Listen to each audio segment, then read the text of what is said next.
Hi, I'm Mike Pratapas with Hutch Cancer Research Center. I'm the Executive Director of Philanthropic Gifts, and I've been asked to speak with you today and perhaps offer a few tips and suggestions on how to ask for a donation in person.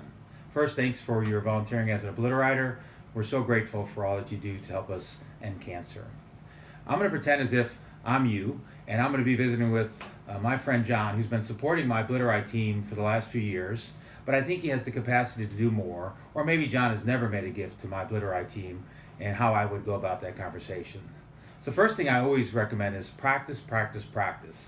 I tend to go through this orally, and I'm trying to prepare myself for anything that I think he might say in terms of a opposition or rejection, and then I'm more comfortable when I'm actually in the meeting. So I've got an appointment with John. We traded emails, and he's agreed to meet with me. So now I'm in front of John, and I'm going to first make the case for support. John, you've been a great supporter of my Obliteride team. As you know, we share a cancer interest. And last couple of years, we've had great success fundraising for Fred Hutch. And this year, I'm committed to doing even more. In fact, I want to be one of the leading fundraising teams for Obliteride. John has been a $1,000 donor to my team the last couple of years, but I know, because I know him very well, that he has the capacity to do more if he's interested. So here's how I would approach that. John, the last few years you've been so generous to my team, and you've given $1,000 each year. I've committed to Fred Hutch that I'm going to try to be the leading fundraiser this year for Obliteride. So what I'm hoping is that you might consider doing more this year than you've done in the past, and I hope you might consider a gift of $10,000 to support my team. And then I'm going to pause, and that pause was intentional. And sometimes that silence feels like it takes forever, but it's very important that he be the one who speaks next. Now here's some of the responses you might get from John, or that I've gotten in the past, and how I try to deal with them. He might say, wow, I'm absolutely excited about doing that.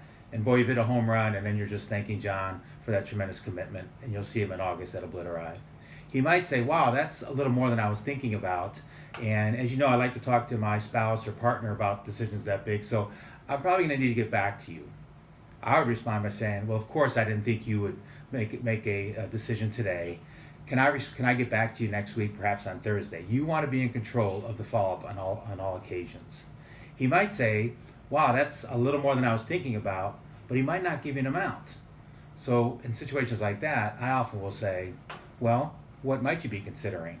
And last year he gave $1,000. He might respond saying, well, I could do $5,000, and of course you'd be excited about that. He might also say, well, that's a little more than I'm thinking about. I think I'll just do what I was going to do last year. And again, that's such a win, and congratulations to him. So these are a few tips that I have. The key thing is practice, practice, practice. Don't be afraid to ask, and ask for a specific amount. I think you might be surprised at the results.